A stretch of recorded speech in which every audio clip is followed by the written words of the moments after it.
A person's first Pokemon Nuzlocke holds a special place in their heart. You build a team with Pokemon you don't normally use, overcome intense battles by the skin of your teeth, and sometimes have to make the hard decision to let a Pokemon go to save the run. But today, I want to share with you my story on how I recently attempted my first Pokemon Nuzlocke, and despite all the years of playing the games and all the people I've seen Nuzlocke, I still lost. So sit back, relax, and enjoy the story of my very first Pokemon Nuzlocke attempt. For the Nuzlocke, I decided to go with Pokemon Black. While it wasn't the first Pokemon game I'd ever played, it was the game that made me the Pokemon fan I am today. And so, after speeding up through this dialogue with Professor Juniper, we come around to make our decision for who the starter will be for my very first Pokemon Nuzlocke. And a quick side note, I realize now, while editing back, the text popping up for the speed up was kind of annoying. Sorry about that. I'll make sure to get it fixed next time around. Following along with when I first played Pokemon Black, I went ahead and chose Tepig to be my starter. After having a couple battles with Sharon and Bianca, and absolutely obliterating this room, we go ahead, speed up through the dialogue of visiting Bianca's house, and going to the professor's lab, and we get to nickname my very first starter Pokemon. Now, I'll be honest here, I'm really not very good with nicknaming Pokemon. Not back whenever I originally played these games, or even now, I don't nickname Pokemon, so bear with me here, they're not the best nicknames. And since I'm so not creative with nicknames, I went ahead and nicknamed Tepig after Bakugo from My Hero Academia, one of my favorite shows. And yes, I realized a more fitting name would have been Endeavor, cause look at those flames. But, like I said, I'm not great with nicknames.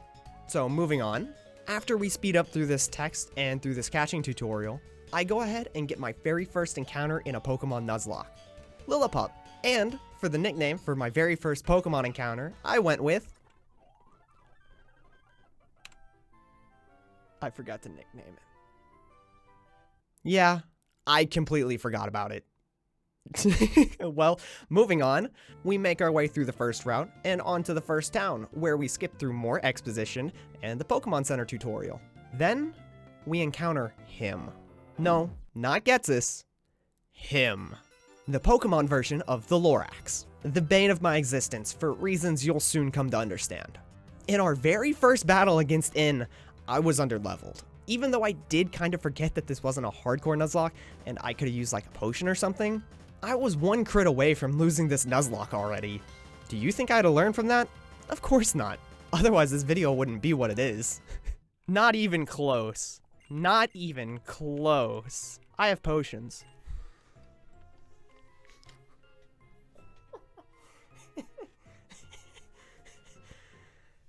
Okay, lock in, because I am clearly not here today. After this, we go ahead and get the running shoes from Mom, and go ahead and get our second encounter in this Nuzlocke. Our second encounter, I can't forget. Oh, dupes. I said, we get our second encounter in this Nuzlocke. Here we go. Another Lillipup. Alright, fine. I ran into a level 7. That's some pretty good EXP. I might as well go ahead and try to get it. And after only one Leer, this Lillipup did a third of Bakugo's HP. What? Thankfully, the AI's random decision making worked out in my favor. But once again, I risked a crit and I could have lost my starter right then and there. But of course me in the moment didn't realize that, because I've played through so many Pokemon games, there's no way I'd lose to anything before the Elite Four, right? I didn't have a single doubt in my mind that I could breeze through this game super easy, even with the Nuzlocke. Oh, how naive and overconfident I was. Finally, our second encounter is a Purloin. Encountering a Dark type this early on is actually pretty good, considering how it's a Nuzlocke, I'm not guaranteed to have every type. So even though Dark types don't really come in handy until the Elite Four, it was still nice to have. All I need to do is to make sure to keep Catman safe all the way until we reach the Elite Four, which I'm sure we won't have any problems getting there. And yes, I nicknamed him Catman. Don't judge me. I like the Fairly Odd Parents, okay? Did somebody say crime? Next, we take on the first trainer on this route, go ahead and train up Lillipup and Purloin a bit, and search for some items around the town. Then we go ahead and take on Bianca, which, I'll be honest, it wasn't much of a battle. Then we go ahead and challenge Sharon in the trainer school, hoping that he had a bit more backbone since he had the type advantage from the starter choice, but of course, he wasn't much of a fight either. And this may have fed my ego a little bit too much, because I was getting even more overconfident in my skills. Before we go ahead and challenge the Strighton City Gym, I went ahead and ran over to the Dream Yard so I could get my gift Pokemon. That, based on the starter you chose, will give you a type advantage against the gym leader. After receiving Pansage as a gift, I went ahead and named him Silent after the green-haired gym leader since that's his partner Pokemon.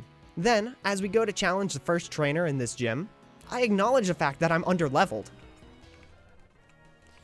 Level 11? Hold on. I didn't realize I was going to be underleveled already on the first trainer. And what did I do?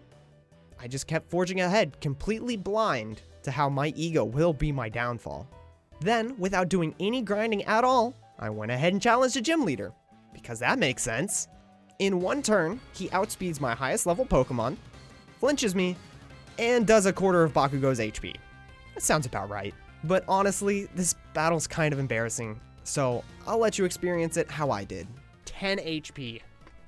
Tackle crit might actually do me in. I swear. Okay. But now it's like he's always critting because he's +1. I need a burn, and I need a burn bad. Oh god, he's +2.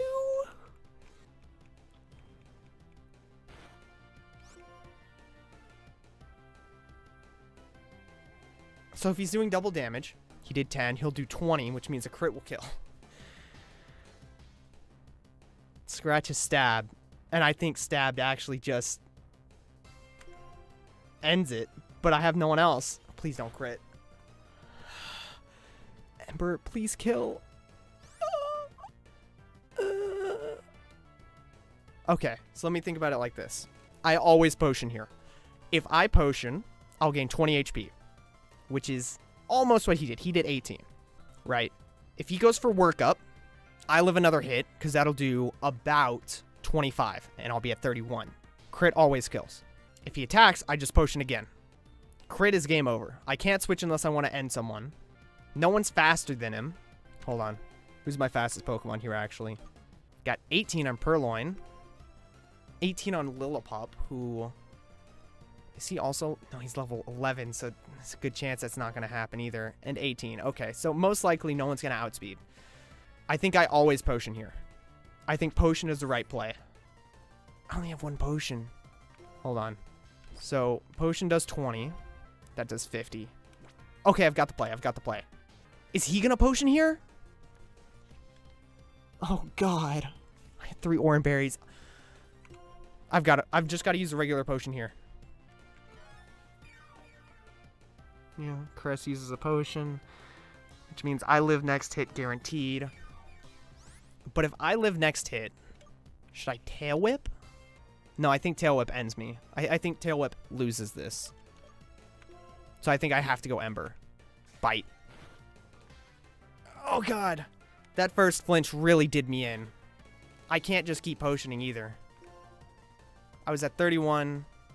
He got me to 13. So he did 18 again. If I Oran Berry, he workups, it's going to be a roll.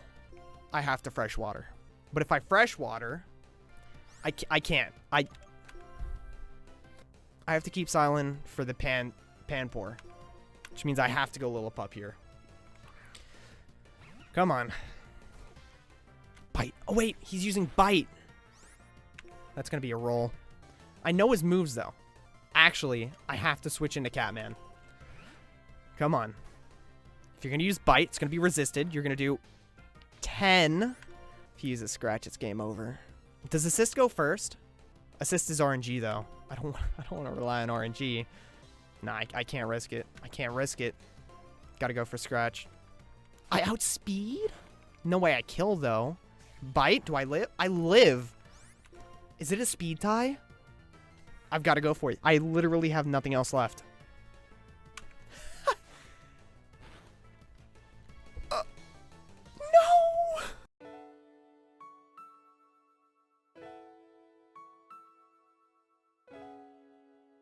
I thought it was over.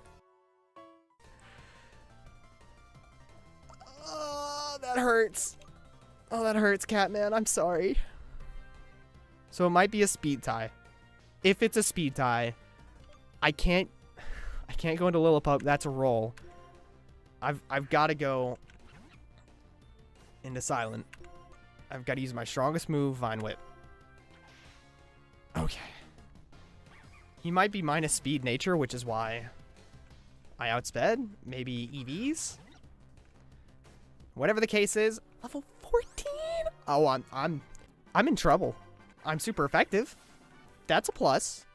But I'm in trouble. I'm in danger. I'm in so much danger. It doesn't even do half. Water gun's resisted. Okay. As long as you keep using water gun, I'm fine. That was close. That was a close one. That was a crit. I wasn't paying attention to how much damage it did. I can't risk another potion, right? Oh. 4 HP. Oh, I'm so sad I lost Cat, man. No. The first gym leader strikes me down. I didn't realize I was underleveled. So, I lost my first Pokemon to the first gym in the Nuzlocke. And honestly, if Crest would have gotten more crits, I could have been the end of the Nuzlocke too. I kind of got lucky. Maybe next time I won't be underleveled. Right? Right. We create our rip box, and we lay Catman to rest. May he always be remembered. After laying Catman to rest, we run back over to the Dream Yard to get Team Plasma to stop sniffing Muna's galaxy gas. But apparently I must have got a whiff too, because I completely forgot to get a Nuzlocke encounter here. I don't know what's happening to me, man. Honestly, like, I'm making such simple mistakes that I shouldn't be making. I've seen countless Nuzlockes, and I'm like, how could people be forgetting simple things like this? But now I'm the one making these mistakes. It's kind of poetic in a way.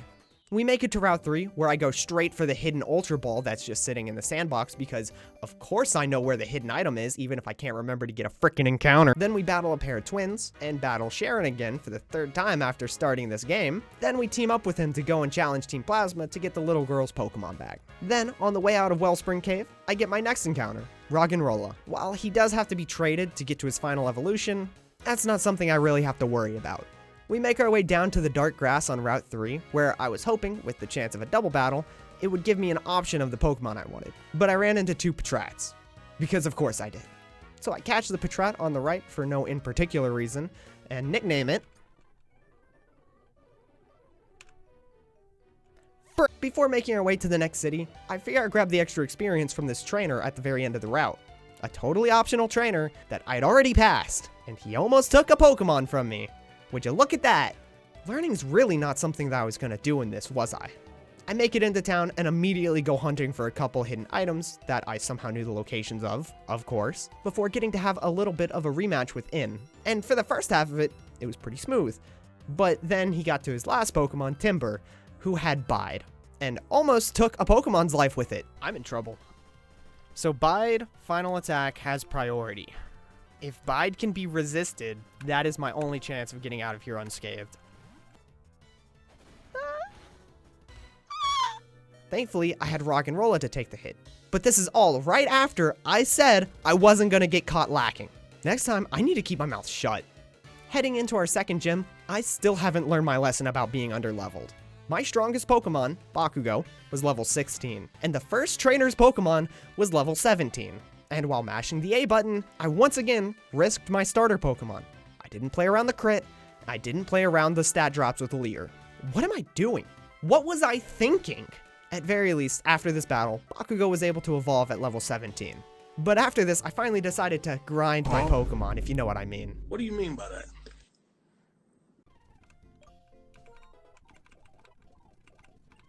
Then I did some light reading in the library, found a secret staircase, and challenged Lenora for my next gym badge. And this time, I made it out without a single casualty. Thankfully. As we're leaving the gym, we actually run into Team Plasma trying to steal the skull fossil. I guess they were just really desperate to get some head. This is so cringe. This is so cringe. On our way to defeat Team Plasma again to get the skull fossil back, we go ahead and get our encounter on Route 4. Except that's not Route 4. That is Pinwheel Forest, the outside of it. And I didn't realize that at the time. So I end up getting 2 encounters in Pinwheel Forest. My bad. Anyways, our first encounter in Pinwheel Forest on the outside is going to be a Time Pole, who I forgot to nickname. God, I'm so bad at nicknaming Pokemon. Then we pass the Healing Lady and go and get a few more items before entering the actual Pinwheel Forest. Then we have a couple more battles before getting our second Pinwheel Forest encounter, a Sawaddle, which I actually remembered to nickname this time, but I didn't know what to nickname him. Nothing came to mind. He just kind of gave me Mark vibes. So, with Mark the Sawaddle, we go through the rest of the Pinwheel Forest route, defeating Team Plasma, getting items, defeating other trainers. Then I ran into a couple trainers on the way back to heal up real quick. One of them had 3 Woobats, which, fun fact, was actually the very first shiny Pokemon I'd ever gotten. And then the second trainer I ran into actually allowed me to evolve my Patrat into Watchog, which according to Wolfie is one of the top 10 worst Pokemon out of all of them. So that's fun. Quick question about Watchog. Why is it standing like that? Fix your posture, dude, come on. So now with one of the worst Pokemon out of every Pokemon game, I make my way to Sky Arrow Bridge, with speed up of course, to make it to Castelia City. The first thing I did in Castelia City was run over to the gym so I could start the story by talking to Sharon and Burke. Then I remembered there's a scientist I wanted to visit who gave me the Leaf Stone to evolve Pansage. And then I regret immediately evolving Pansage into Simisage. I thought having the extra stats would be great. But when you evolve a stone evolution, they don't learn any more moves on level up after that. So after making that huge mistake, I press A through all the dialogue and then go and challenge Berg. And he wasn't a challenge since I had Bakugo. A respectable amount of damage. Well, not bad. Fighting resist rock, so not even worried. Throw your hands. Yeah. Easy. Then I sped out of Castelia City just about as fast as possible before stopping on the last road before Route 4, because I knew that there was a little item in one of the buildings on the right that would really come in handy. At least, I thought it would come in handy. It's the Eviolite. The Eviolite gives any non-fully evolved Pokemon a boost to both their defense and special defense while they're holding it. So I thought that would make a pretty good difference, especially since I've used it in a couple of my other videos and it really came in handy. After that, we head to the terminal to battle Bianca, and then move on to Route 4, actually this time, so we can get our first encounter there. And the next member of our team is going to be Darumaka, who I was very, very smart and nicknamed Lava Girl. I'm very creative, I know. I then went and explored Route 4 with the dowsing machine so I could find hidden items that I didn't actually know where they were.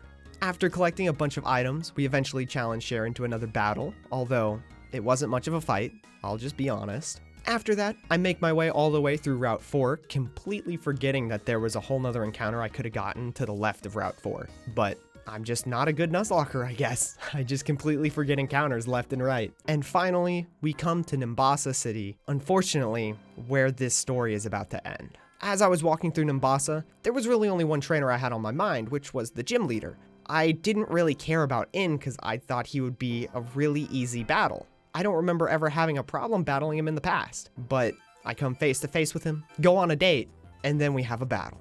And I'll be honest, this battle is an embarrassment. I don't want to narrate it, so I'll let you experience it how I did, and I'll roast myself afterwards, okay? Enjoy the last battle of this Nuzlocke. I don't like that. I don't like that. Not one bit. The boulder, it's time. Blast him. Blast him.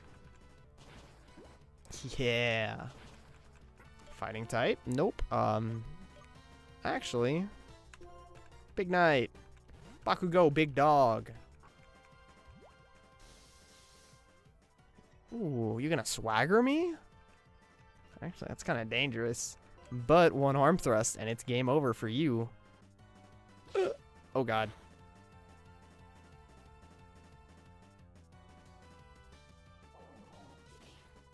I know you're not gonna... How much does Lemonade heal? 80 points. I'll use that. 77. Down to 47. Jesus, that's 30. That means crit kills. Nah, I'm good. Time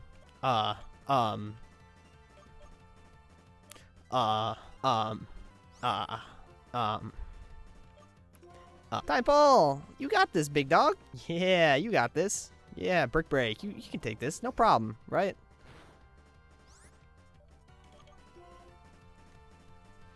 I don't see a way out of this. All I see is something having to go down. Out of all the Pokemon here, Silan, however you say your name, I didn't like you anyways. Headbutt? What? Is there a chance? If I'm faster, there's a chance? There's no chance. Let's be real. Hit him with that Vine Whip. I'm faster. Show him what that... Oh. Nah, there was no chance. Stab. No, you're not. I'm sorry. I'm sorry, Silan. I don't know how to say your name. Okay, I'm not confused. Crit does still kill. But... so does Arm Thrust. Maybe not. 3? Okay. That could have been bad. That was very RNG heavy, and I still ended up losing them on. Sigalith? Level 22. Come on, man. Let's bring in Herdier. Eviolite. That's my next best guess. Of course, I've got Bite. Intimidate. You don't have any physical moves, so I'm not even worried about it. What? Huh? You did 28 exactly. That's with an Eviolite. What? I think I just have to hope for the low roll. It's because I'm underleveled. Come on, Herdier. No! I can't let you go like that. I think I sack Time Pole. It's so sad.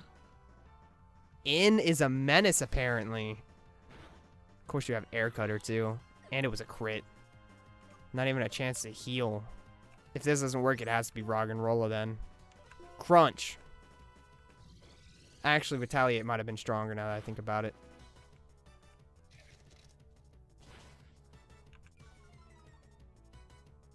If you heal, I'm done. I'm a heal. But if you heal, I'm done. Air Cutter. Don't crit.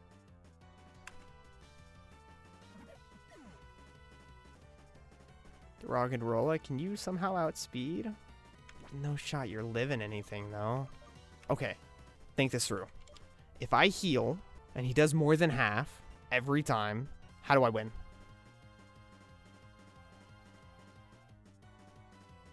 I don't. Herdier outspeeds, actually. Actually, if Herdier outspeeds, speed 15. Oh, nope. Ain't no way. But I can do a little math. So I've got 29 defense, and I had 53 HP. 29 special defense. But that's also with an Eviolite, so +1. So plus 50%. So about 44. About 44 special defense meant that I took about 28 damage. 22. No, I don't live. I think I just blundered. I think I just lost Roggenrola. Yep. Yep. And what is with this thing? Crit after crit. I hope I outspeed. Otherwise, it's game over. I don't.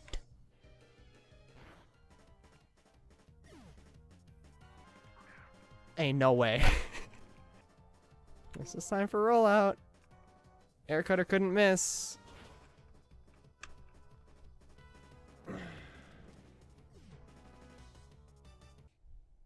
Rip me. F. Stream over. GG. That's sad, man. I don't even know what else I could have done. I just got unlucky. So many crits. The first few Pokemon on In's team were easy enough to beat, even though I did get unlucky with Bakugo hitting himself in confusion. I got greedy, I saw the +2, I really wanted to take him out. But the real problem here was Sigilyph. I was getting crit left and right by that guy. I know he has Air Cutter, which is a high crit ratio, but like, come on! I also forgot that in Generation 5, crits do double damage, not 1.5. So even if I had healed half the time, I was still dead to crit most of the battle. I constantly misplayed by trying to save party members when I shouldn't have. I was making hasty decisions without thinking them through all the way, or with the correct information. And in the very end, I should have healed Herdier instead of trying to attack with Roggenrola. He was dying either way. I knew I wasn't going to outspeed him. What was I thinking? This whole battle was a mess, and it's completely my fault. I messed up. I misplayed super hard. I wasn't thinking things through clearly, and I have no one else to blame but myself. Okay, let me be honest here. I'm writing this script 5.5 months after I did this live stream on my second channel linked in the description below, because I couldn't bring myself to make a video out of this, but I really need to get this off my chest. I can't move on with another video until I've done this. So now what? I'm not as good at Nuzlocking as I thought I'd be. I thought it'd be super easy, honestly. At least for base games like this. Do I give up on this Nuzlocke? Do I try another game? Do I just avoid Nuzlocks entirely? Of course not! I will redeem myself. I will challenge in and I will destroy him. I will come back with a vengeance. I'm gonna become such a good Nuzlocker, you'll see how easy this game really is. I'll watch every single Pokemon Challenges video if I have to, and I will become pro. But for now, I need to hit my training arc. I'll be working on other videos until then. So if you want to see the Redemption Nuzlocke, make sure to subscribe to stick around. Hope you have a good rest of your day. I'll see you in the next video.